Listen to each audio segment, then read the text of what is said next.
बिस्मिल्लाहिर्रहमानिर्रहीम। मैं राना शकील रहमान। नाज़रीन, आज आपके साथ 3 से 4 खबरें शेयर करनी हैं, जिनमें से एक इंटरव्यू भी है सीनियर सहाफ़ी मोहसिन बेग साहब का। सबसे पहले आते हैं कुछ सियासी खबरों की तरफ। नाज़रीन, कल बिलावल भुट्टो ने एक प्रेस कॉन्फ्रेंस करते हुए, जिसमें शहबाज शरीफ साहब भी थे, मौलाना फजल रहमान साहब भी थे, उन्होंने एक प्रेस कॉन्फ्रेंस करते हुए एक किस्म की थ्रेट किया है कि हम OIC का इजलास नहीं होने देंगे, हम उधर धरना दे के बैठेंगे। उसके पीछे वजह क्या थी कि स्पीकर साहब असद कैसर साहब इस वक्त पूरे PTI के वर्कर, PTI के कारकुन बने बैठे हैं, ना कि वो स्पीकर का ओहदा जो होता है उनका एक दोनों तरफ बराबर तवाज़ुन रखना होता है, अपोजिशन की तरफ भी और हुकूमत की तरफ भी, वो दोनों के नुमाइंदे होते हैं। लेकिन इस वक्त वो पूरा PTI के वर्कर बने हुए हैं। तो उन्होंने कहा है कि ये जो अदम एतमाद की तारीख़ है वो आगे लटकाना जा रहे हैं, कि आगे लटकती जाए।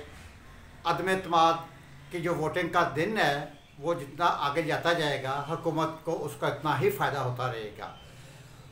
असल में ये जो सिंध हाउस पे हमला हुआ है, ये सिंध हाउस एक प्रॉपर्टी होती है, सरकारी प्रॉपर्टी है। ये जो अपोजिशन वहाँ पे अपने जितने भी मुनर्रफ इरकान थे, 14 मेंबर थे, 14 से 15 मेंबर, जिनमें राजा रियाज साहब जो थे वो भी, उन्होंने आके अपना एक इंटरव्यू दिया। इस तरह बाकी मेंबरान ने भी चंद ने इंटरव्यू दिया। तो वहाँ पे PTI ने जाके कोई 40 से 50 वर्करों ने, बशमूल 2 MNS थे, उन्होंने जाके वहाँ पे गेट तोड़ा। फिर खैर सुप्रीम कोर्ट ने खुद नोटिस भी उसका लिया। तो ये सारी चीज़ें देखते हुए अपोजिशन ने, बिलावल साहब ने ये फरमाया कि जी हम वहाँ पे धरना देंगे। हालांकि ऐसा नहीं करना उन्होंने, पता है, क्योंकि ये एक OIC का इजलास हो रहा है, पूरे मुल्क के, पूरी दुनिया के ममालिक से वज़ीर ख़ारजा साहिबान आ रहे हैं और इंटरनेशनली एक ये मामला है। लेकिन एक सिर्फ कि ताकि हम उधर धरना देंगे ताकि स्पीकर साहब ये जो अपना किरदार है वो सही तरीके से अदा कर सकें। लेकिन बहरहाल देखते हैं कि आगे ये क्या करते हैं। अगर हुकूमत के पास, जैसे कि वो कहते हैं कि जी हमारे मेंबरान कहीं नहीं गए, वो तो अब खैर सामने मीडिया में आ चुके हैं, लेकिन स्टिल अभी तक ये कह रहे हैं कि जी इत्तेहादी हमारे साथ है। तो फिर हुकूमत को किस चीज़ का डर है, किस चीज़ का उनको खौफ है कि हम अदम एतमाद जो है उसमें नाकाम हो जाएंगे और हमारी हुकूमत ख़त्म हो जाएगी। फिर ये आपको खौफ, ये आपका डर, ये नहीं होने चाहिए। आप तो आज छुट्टी वाले दिन भी, संडे वाले दिन भी, अगर आप इतने पुरइत्माद हैं, अपोजिशन आपके इत्तेहादी आपके साथ हैं, तो फिर आज संडे वाले दिन भी आप ये अदम एतमाद की जो वोटिंग है वो करवा सकते हैं। लेकिन आपने ऐसे नहीं करना। नाज़रीन, दूसरी तरफ आगे चलते हैं कि प्रिंसिपल सेक्रेटरी, प्राइम मिनिस्टर साहब के प्रिंसिपल सेक्रेटरी आज़म खान साहब वो मुल्क छोड़ चुके हैं। उसके पीछे वजूहात आपको पता है कि प्रिंसिपल सेक्रेटरी साहब, जैसे नवाज शरीफ साहब के फवाद हसन फवाद साहब हुआ करते थे, तो जो उनके साथ सलूक हुआ, जितनी उन्होंने जेल काटी, जितनी उन्होंने सज़ा काटी, वो आज भी अदालतों की तरीक़े भुगत रहे हैं। और इसी तरह आज़म खान साहब को भी पता था कि इन 3.5 पौने 4 सालों में जितनी भी करप्शन हुई है, मनी लॉन्ड्रिंग समेत, रावलपिंडी रिंग रोड स्कैंडल समेत बहुत सी करप्शन, जो कि अपने नाज़रीन के साथ मैं शेयर करता आ रहा हूँ पिछले व्लॉग्स में। पंजाब का स्कैंडल जो था, वज़ीर आला साहब का, जो उन्होंने अपने डेरा गाजी खान डिवीज़न में 80 अरब के ठेके दिए। इस तरह के सैकड़ों जो हैं इस तरह के करप्शन के स्कैंडल सामने आएंगे। और उन्हें हालात नज़र आ गए, उन्हें 100% ये श्योर होगा कि ये हुकूमत जा रही है। इससे पहले कि हुकूमत जाए और मैं गिरफ़्तार हो जाऊं और मेरे साथ भी फवाद हसन फवाद जैसा सलूक हो, मैं मुल्क छोड़ जाऊं। असल में नाज़रीन, आपको पता है कि आज़म खान साहब जो प्रिंसिपल सेक्रेटरी हैं, जहांगीर तरीन, उनकी वजह से वहाँ से पीछे हटे। वज़ीर आज़म साहब से PTI जो उनकी अपनी जमात थी उससे पीछे हटे कि आज़म खान साहब ने उनके कान भरना शुरू कर दिए थे। क्योंकि जहांगीर तरीन साहब एक वर्क कर रहे थे वज़ीर आज़म हाउस में बैठ के, जैसे कि उस वक़्त अपोजिशन भी इतराज़ करती थी, मीडिया पे भी एतराज़ उठाया जाता था कि ये तायात नाअहल आदमी वज़ीर-ए-आज़म हाउस में क्या करता है। इन्होंने 50 लाख घरों का एक बाकायदा एक वो तैयार करके मॉडल तैयार करके दिया था, एग्रीकल्चर के हवाले से पूरा एक मॉडल तैयार किया था। तो प्राइम मिनिस्टर साहब ने जहांगीर तरीन और आज़म खान की ड्यूटी लगाई थी कि ये दोनों आप मिल के काम करें। तो आज़म खान साहब ने प्राइम मिनिस्टर साहब के कान भरने शुरू कर दिए कि सर पाकिस्तान आइन में एक ही वज़ीर-ए-आज़म होता है, लेकिन इस वक्त वज़ीर-ए-आज़म हाउस में 2 वज़ीर-ए-आज़म काम कर रहे हैं। तो इस तरह के कान भरने शुरू किए तो वो आहिस्ता आहिस्ता जहांगीर तरीन वहाँ से आउट हो गए। और यही हालात अलीम खान के साथ भी हुए, और अलीम खान की जो पीछे आने की वजह थी वो भी आज़म खान थे, लिहाजा वो मुल्क छोड़कर जा चुके हैं। तो इसी तरह मोनस इलाही साहब, परवेज़ इलाही ने और चौधरी शजाद ने को हालात नज़र आ रहे हैं कि मोनस इलाही को किसी वक्त भी गिरफ़्तार किया जा सकता है।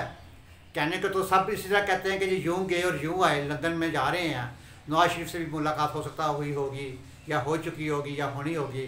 बहरहाल फ़िलहाल वो वक्ती तौर पे पाकिस्तान से बाहर निकल गए हैं। उन्हें भी महसूस हो गया है कि अगर ये काफरी का इत्तेहाद नहीं होता हुकूमत के साथ, जो कि 100% श्योर हो गया है, तो ये किसी भी टाइम, जिस तरह की इनकी इंतकामी सियासत है कि किसी को नहीं छोड़ते, थोड़ा सा भी रिलीफ नहीं देते, कि वो उस किस वक्त भी मोनस इलाही को गिरफ़्तार करवा सकते हैं। FIA के हवाले से, नैब के हवाले से, नैब ने एक तरदीद भी की थी कि जी इनका हमारे पास कोई केस ही नहीं है। प्राइम मिनिस्टर साहब ने कहा यार कोई तो केस निकालो। कहते हैं जनाब सर इनका केस है ही कोई नहीं, तो हम किस तरह गिरफ़्तार करें।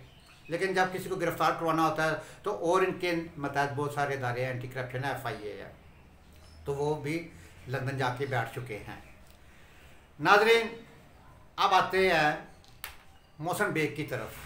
ये सीनियर सहाफ़ी मोहसिन बेग है, जिनका ये पिछले महीने 1.5 महीने से जिन्हें जुल्म की इंतहा की हद तक उनके साथ जुल्म किया गया है, वो अपने एक इंटरव्यू में सलीम साफ़ी साहब के साथ इंटरव्यू कर रहे हैं। सलीम साफ़ी साहब उनको एक सवाल करते हैं कि जनाब ये सारा कुछ क्यों हुआ आपके साथ। तो उनके सबसे पहले अल्फाज ये थे कि अल्लाह से ये दुआ करनी चाहिए कि अल्लाह पाक दुश्मन भी दे तो कम ज़र्फ़ ना दुश्मन दे, कि जो बच्चियों को, बेटियों को, बच्चों को बीवी के घरों तक आ जाए। और ये हकीकत भी है कि अगर दुश्मन तो खैर हर आदमी के होते हैं, अच्छा बुरे, हर फैमिली में, फैमिली से लेके हुकूमतों तक होते हैं, रिश्तेदार बरादरियों में होते हैं, लेकिन कम अज़ कम दुश्मन को आला ज़र्फ़ होना चाहिए। दुश्मनी आपकी है, आप स्टेट जिसके साथ है उसके साथ करें, उसकी फैमिली के अंदर ना घुसें। नाज़रीन, एक सवाल पे बताते हैं मोहसिन बेग साहब कि FIA के वो डायरेक्टर साहब ने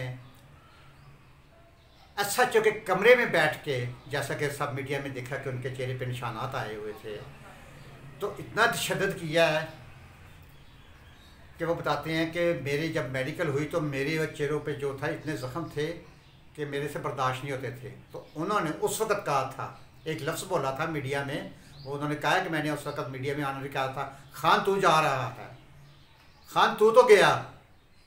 तो आज वो स्टिल इंटरव्यू में बैठ के कह रहे हैं खान तू तो गया। यार प्राइम मिनिस्टर साहब की जो एक सीट होती है ना, वज़ीर-ए-आज़म साहब की एक सीट होती है, वो मुल्क का हेड होता है, वो मुल्क की माँ होती है, वो मुल्क का बाप होता है। अब नेल्सन मंडेला की मिसालें दिया करते हैं। नेल्सन मंडेला ने आगे भी मैंने कई व्लॉग में बताया कि वो एक कॉफ़ी शॉप ने एक जेल सुपरडेंट सामने आ जाता है तो उसको खड़े होकर उसके साथ बगलगीर होते हैं, उसको थपकी देते हैं। तो स्टाफ पूछता है कि सर ये कौन था, तो उन्होंने बताया कि ये जेल में इसने मुझ पर बेतहा तशद्दुद किया था, लेकिन अब अल्लाह ने मुझे इज़्ज़त दी और मैं मुल्क का सदर हूँ, अब मेरा ये मकाम नहीं है कि मैं किसी से इंतकाम लूँ। तो हमारे खान साहब, हमारे हर दिल अजीज़ वज़ीर-ए-आज़म साहब, ये पौने 4 सालों में, 3.5 सालों में मासवाए इंतकाम के कोई दूसरी सियासत नहीं की है माजरत के साथ। और हर अपने की, हर जो उनके मौसम थे, मतलब किसी को नहीं बख्शा। कोई एक तो मतलब इतने दुश्मन ना अपने बनाएं, इतने दुश्मन ना आप बनाएं कि आप एक टाइम आए कि आप मैदान में अकेले रह जाएं। ये जो आपके तस्मे बांधने वाले लोग हैं, ये आपको चंद दिन की बात है, अगर तहरीक अदम एतमाद कामयाब हो जाती है तो आप जब पीछे मुड़ के देखेंगे तो कोई भी नज़र नहीं आएगा। लिहाजा प्राइम मिनिस्टर की जो सीट होती है, वज़ीर आज़म की जो सीट होती है रियासत मदीना के, जो आप माशाल्लाह नारे लगाते हैं, वहाँ पे इंसाफ क्या तराजू क्या होता है रियासत मदीना में? आप हजूर पाक सल्लल्लाहु अलैहि वसल्लम के पास एक बूढ़ी औरत का केस आया, नाज़रीन बड़ा मशहूर ये मिसाल है कि आप हजूर पाक सल्लल्लाहु अलैहि वसल्लम के साथ बुढ़िया एक चोरी के केस में आए, तो कुछ सिफारशी भी, एक दो सिफारशें भी आई।